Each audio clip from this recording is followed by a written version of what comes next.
ಜ್ಯೋತಿಸ್ ಕಿಚನ್ಗೆ ಸ್ವಾಗತ. ಎಲ್ಲರಿಗೂ ನಮಸ್ಕಾರ.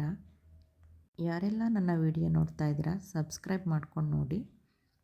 ನಾನಿವತ್ತು ಹೋಟೆಲ್ ಸ್ಟೈಲ್ ಈರುಳ್ಳಿ ದೋಸೆ ಮನೇಲಿ ಹೇಗೆ ಮಾಡ್ಕೊಳ್ಳೋದು ಅಂತ ತೋರಿಸ್ಕೊಡ್ತೀನಿ. ಮೊದಲಿಗೆ ದೋಸೆ ಹಿಟ್ಟನ್ನ ರೆಡಿ ಮಾಡ್ಕೊಳ್ಳೋಣ. ದೋಸೆ ಹಿಟ್ಟಿಗೆ ಬೇಕಾಗಿರುವಂಥ ಸಾಮಗ್ರಿಗಳನ್ನ ನೋಟ್ ಮಾಡ್ಕೊಳ್ಳೋಣ. 1 ಗ್ಲಾಸ್ ದೋಸೆ ರೈಸ್ ತೊಗೊಂಡಿದ್ದೀನಿ.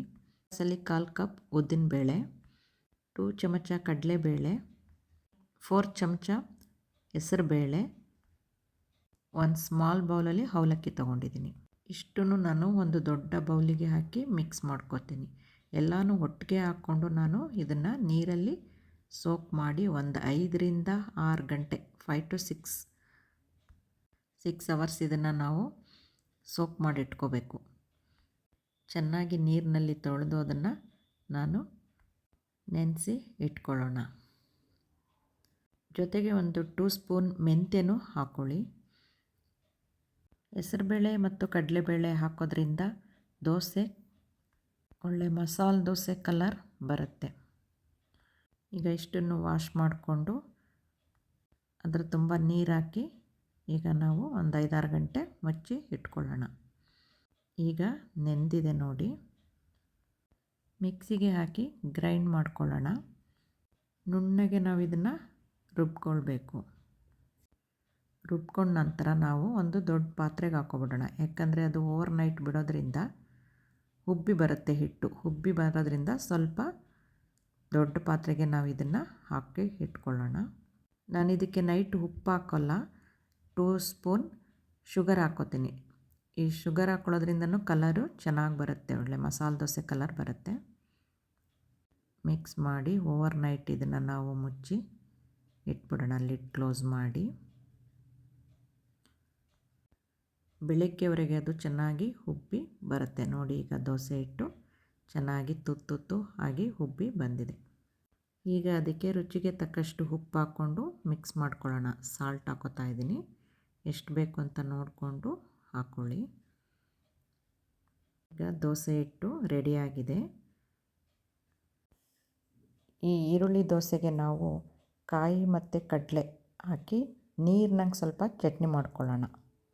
1 ಬೌಲ್ ಕಾಯಿ ತೊಗೊಂಡಿದ್ದೀನಿ, ಕಡಲೆ 1/2 ಕಪ್, 4 ಹಸಿಮೆಣಸಿನ್ಕಾಯಿ, ಹುಣಸೆಹಣ್ಣು ಮತ್ತು ಬೆಳ್ಳುಳ್ಳಿ, ಕೊತ್ತಂಬರಿ ಸೊಪ್ಪು, ರುಚಿಗೆ ತಕ್ಕಷ್ಟು ಉಪ್ಪು ಹಾಕ್ಕೊಳ್ಳೋಣ. ಇಷ್ಟನ್ನು ಮಿಕ್ಸಿಗೆ ಹಾಕ್ಕೊಂಡು ಗ್ರೈಂಡ್ ಮಾಡ್ಕೊಳ್ಳೋಣ. ತುಂಬ ನುಣ್ಣಗೇನು ರುಬ್ಕೋಬೇಡಿ. ಇದನ್ನು ಸ್ವಲ್ಪ ತರಿಯಾಗೇ ಇರಲಿ. ಸ್ವಲ್ಪನೇ ನೀರು ಹಾಕ್ಕೊಂಡು ರುಬ್ಕೊಂಡು ಲಾಸ್ಟಲ್ಲಿ ನೀರು ಸ್ವಲ್ಪ ಜಾಸ್ತಿ ಹಾಕ್ಕೊಳ್ಳಿ. ಈಗ ಚಟ್ನಿನ ರುಬ್ಕೊಂಡು ಅದಕ್ಕೆ ನಾವು ಒಗ್ಗರಣೆ ಹಾಕ್ಕೊಳ್ಳೋಣ. 4 ಚಮಚ ಆಯಿಲ್ ಹಾಕ್ಕೊಳ್ಳೋಣ. ಹಿಂಗು, ಸಾಸಿವೆ, ಸ್ವಲ್ಪ ಜೀರಿಗೆ, ಸ್ವಲ್ಪ ಹೆಸರುಬೇಳೆ ಹಾಕ್ಕೋತೀನಿ. ಹೆಸರುಬೇಳೆ ಆದರೂ ಹಾಕ್ಕೋಬೋದು, ಉದ್ದಿನಬೇಳೆನೂ ಹಾಕ್ಕೋಬೋದು. ಸ್ವಲ್ಪ ಕರಿಬೇವು. ಇಷ್ಟನ್ನು ಫ್ರೈ ಮಾಡಿಕೊಂಡು ಚಟ್ನಿಗೆ ಮಿಕ್ಸ್ ಮಾಡ್ಕೊಳ್ಳೋಣ. ದೋಸೆಗೆ ನೀರು ಚಟ್ನಿ ರೆಡಿಯಾಗಿದೆ. ದೋಸೆಗೆ ಈರುಳ್ಳಿನ ಚೆನ್ನಾಗಿ ಸಣ್ಣದಾಗಿ ಹೆಚ್ಚಿಟ್ಕೊಂಡಿದ್ದೀನಿ. ಕೊತ್ತಂಬರಿ ಸೊಪ್ಪು ತೊಗೊಂಡಿದ್ದೀನಿ. 1 ಹಸಿಮೆಣ್ಸಿನ್ಕಾಯಿನ ಚೆನ್ನಾಗಿ ಕಟ್ ಮಾಡಿ ಇಟ್ಕೊಂಡಿದ್ದೀನಿ. ಇಷ್ಟನ್ನು ಒಂದು ಬೌಲ್ಗೆ ಹಾಕಿಟ್ಕೊಂಡು ಅದಕ್ಕೆ ಸ್ವಲ್ಪ ಸಾಲ್ಟ್ ಹಾಕ್ಕೊಳ್ಳೋಣ. ಹಾಕ್ಕೊಂಡು ಮಿಕ್ಸ್ ಮಾಡ್ಕೊಳ್ಳೋಣ. ಈ ಥರ ಮಿಕ್ಸ್ ಮಾಡಿಟ್ಕೊಂಡಂಥ ಈರುಳ್ಳಿನ ತುಂಬ ಹೊತ್ತಿಡಬಾರ್ದು, ನೀರು ಬಿಟ್ಕೊಬಿಡುತ್ತೆ. ಆದಷ್ಟು ಬೇಗನೆ ನಾವು ಇದನ್ನು ಯೂಸ್ ಮಾಡಬೇಕು. ನೋಡಿ, ಈಗ ಇದು ಮಿಕ್ಸ್ ಆಗಿದೆ. ದೋಸೆಗೆ ಹಾಕೋಕ್ಕೆ ನಾನು ಆಯಿಲು ಮತ್ತು ತುಪ್ಪನ ಮಿಕ್ಸ್ ಮಾಡಿ ಇಟ್ಕೊಂಡಿದ್ದೀನಿ. ಬೆಣ್ಣೆನೂ ಹಾಕ್ಕೋಬೋದು. ದೋಸೆ ತವ ಇಟ್ಕೊಂಡಿದ್ದೀನಿ. ಅದಕ್ಕೆ ಸ್ವಲ್ಪ ಎಣ್ಣೆ ಹಚ್ಚಿ ಅದನ್ನು ಸ್ವೈಪ್ ಮಾಡ್ಕೊಂಡ ನಂತರ ಸ್ವಲ್ಪ ನೀರು ಹಾಕ್ಕೊಳ್ಳೋಣ. ನೀರು ಹಾಕ್ಬಿಟ್ಟು ದೋಸೆನ ಹಾಕ್ಕೊಳ್ಳೋಣ. ಈಗ ಹಿಟ್ಟಾಕಿ ದೋಸೆ ಆಕಾರಕ್ಕೆ ಮಾಡಿಕೊಂಡು ಅದರ ಮೇಲೆ ನಾವೀಗ ಹೆಚ್ಚಿಟ್ಕೊಂಡಂಥ ಈರುಳ್ಳಿ, ಕೊತ್ತಂಬರಿ ಸೊಪ್ಪು, ಹಸಿಮೆಣ್ಸಿನ್ಕಾಯಿ ಇಷ್ಟನ್ನು ಹಾಕಿ ಸ್ಟಫ್ಡ್ ಮಾಡ್ಕೊಳ್ಳೋಣ. ಈಗ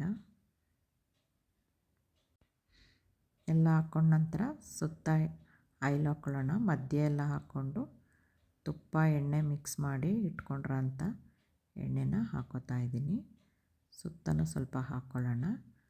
ಈಗ ಅದು ದೋಸೆ ಚೆನ್ನಾಗಿ ಬೇಯಿಸ್ಕೋಬೇಕು ನಾವು. ಕೆಳಗಡೆ ಅದು ಬೆಂದ ನಂತರ ಉಲ್ಟಾ ತಿರುಗಿಸ್ಕೊಳ್ಳೋಣ. ಈಗ ನೋಡಿ, ಉಲ್ಟಾ ತಿರುಗಿಸ್ಕೊಂಡು ಅದನ್ನು ನಾವು ನಿಧಾನಕ್ಕೆ ಈರುಳ್ಳಿ ಈಗ ಚೆನ್ನಾಗಿ ರೋಸ್ಟ್ ಆಗೋವರೆಗೂ ನಾವು ಬೇಯಿಸ್ಕೊಳ್ಳೋಣ. ಕೆಳಗಡೆ ಎಲ್ಲ ಮತ್ತೆ ನಾವು ಇನ್ನೊಂದು ರೌಂಡು ಎಣ್ಣೆ ತುಪ್ಪ ಹಾಕ್ಕೊಳ್ಳೋಣ. ಈಗ ಈರುಳ್ಳಿ ನೋಡಿ ಚೆನ್ನಾಗಿ ರೋಸ್ಟ್ ಆಗಿದೆ. ಇನ್ನೊಂದು ಸ್ವಲ್ಪ ರೋಸ್ಟ್ ಆಗಲಿ, ಮತ್ತೆ ನಾವು ಉಲ್ಟಾ ತಿರುಗಿಸ್ಕೊಂಡು ಬೇಯಿಸ್ಕೊಳ್ಳೋಣ. ಚೆನ್ನಾಗಿ ರೋಸ್ಟ್ ಆಗಿದೆ ನೋಡಿ. ಈಗ ಈರುಳ್ಳಿ ಮಸಾಲೆ ದೋಸೆ ಕೆಳಗಡೆ ಒಳ್ಳೆ ಮಸಾಲೆ ದೋಸೆ ಥರ ಕೆಳಗಡೆ, ಮೇಲ್ಗಡೆ ಈರುಳ್ಳಿ ದೋಸೆ ಸಾಫ್ಟಾಗಿ ಬಂದಿದೆ. ಕೆಳಗಡೆ ಕ್ರಿಸ್ಪಿಯಾಗಿರುತ್ತೆ, ಮೇಲ್ಗಡೆ ಸಾಫ್ಟಾಗಿರುತ್ತೆ. ನಾವು ಮತ್ತೊಂದು ದೋಸೆನ ಹಾಕ್ಕೊಳ್ಳೋಣ. ನಾವು ಇದನ್ನು ಮೀಡಿಯಮ್ ಫ್ಲೇಮಲ್ಲೇ ಇಟ್ಕೊಂಡು ದೋಸೆನ ಬೇಯಿಸ್ಕೋಬೇಕು. ಈರುಳ್ಳಿ ಹಾಕಿರೋದ್ರಿಂದ ಸಣ್ಣ ಊರಿನಲ್ಲೇ ಇಟ್ಕೊಂಡು ನಾವು ಅದನ್ನು ಚೆನ್ನಾಗಿ ರೋಸ್ಟ್ ಮಾಡ್ಕೋಬೇಕು. ಬೆಣ್ಣೆನೂ ಹಾಕ್ಕೋಬೋದು, ಬೆಣ್ಣೆನೂ ಚೆನ್ನಾಗಿರುತ್ತೆ. ನಾನು ತುಪ್ಪ ಮತ್ತು ಎಣ್ಣೆನ ಮಿಕ್ಸ್ ಮಾಡಿಕೊಂಡು ಹಾಕ್ಕೋತಾ ಇದ್ದೀನಿ. ಒಂದು 5 ನಿಮಿಷ ಬಿಟ್ಟು ನಾವು ಅದನ್ನು ಉಲ್ಟಾ ಮಾಡಿ ತಿರುಗಿಸ್ಕೊಳ್ಳೋಣ. ಈಗ ಆಗಿದೆ. ನಿಧಾನಕ್ಕೆ ಅದನ್ನು ನಾವು ಎತ್ತಿ ತಿರುಗಿಸ್ಕೊಳ್ಳೋಣ. ಈಗ ನೋಡಿ, ಮಸಾಲೆ ದೋಸೆ ಥರ ಕಲರ್ ನೋಡಿ ಎಷ್ಟು ಚೆನ್ನಾಗಿ ಬಂದಿದೆ. ನಾವು ಈರುಳ್ಳಿ ದೋಸೆನ ಹೀಗೆ ಮಾಡಿಕೊಂಡ್ರೆ ನಾವು ಹೋಟ್ಲಿಗೆ ಹೋಗೋದೇ ಬೇಡ. ಮನೇಲೇ ರುಚಿಯಾದಂಥ ಆನಿಯನ್ ದೋಸೆನ ಮಾಡ್ಕೋಬೋದು. ದೋಸೆ ಈಗ ರೆಡಿಯಾಗಿದೆ, 2 ಕಡೆಯೂ ರೋಸ್ಟ್ ಆಗಿದೆ. ಈಗ ನಾವು ಒಂದು ತಟ್ಟೆಗೆ ತೆಗೆದಿಟ್ಕೊಳ್ಳೋಣ ದೋಸೆನ. ನೋಡಿ ಎಷ್ಟು ಚೆನ್ನಾಗಾಗಿದೆ. ಇದ್ರ ಜೊತೆಗೆ ಕಾಂಬಿನೇಷನ್ ಆಗಿ ನಾನು ನೀರು ಚಟ್ನಿ ಮಾಡ್ಕೊಂಡಿದ್ದೀನಿ. ಚಟ್ನಿ ಸ್ವಲ್ಪ ನೀರಾಗಿದ್ದರೆ ಚೆನ್ನಾಗಿರುತ್ತೆ ಈ ದೋಸೆಗೆ. ದೋಸೆ ಈಗ ತಿನ್ನೋದಕ್ಕೆ ರೆಡಿಯಾಗಿದೆ. ಆಲೂಗೆಡ್ಡೆ ಪಲ್ಯನೂ ಮಾಡ್ಕೋಬೋದು ಈ ದೋಸೆಗೆ ನಾವು. ಸಾಂಬಾರಿಗಿಂತ ಚಟ್ನಿ ಚೆನ್ನಾಗಿರುತ್ತೆ ಇದಕ್ಕೆ. ದೋಸೆ, ಈ ಚಟ್ನಿಗೆ ಈ ದೋಸೆ ಎಷ್ಟು ಸೂಪರಾಗಿದೆ ನೋಡಿ. ದೋಸೆ ತುಂಬ ಸಾಫ್ಟಾಗಿ ಬಂದಿದೆ ನೋಡಿ. ಯಾರಿಗೆಲ್ಲ ಈ ರೆಸಿಪಿ ಇಷ್ಟ ಆಯಿತು ಕಮೆಂಟ್ ಮಾಡಿ, ಒಂದು ಲೈಕ್ ಕೊಡೋದನ್ನು ಮರಿಬೇಡಿ.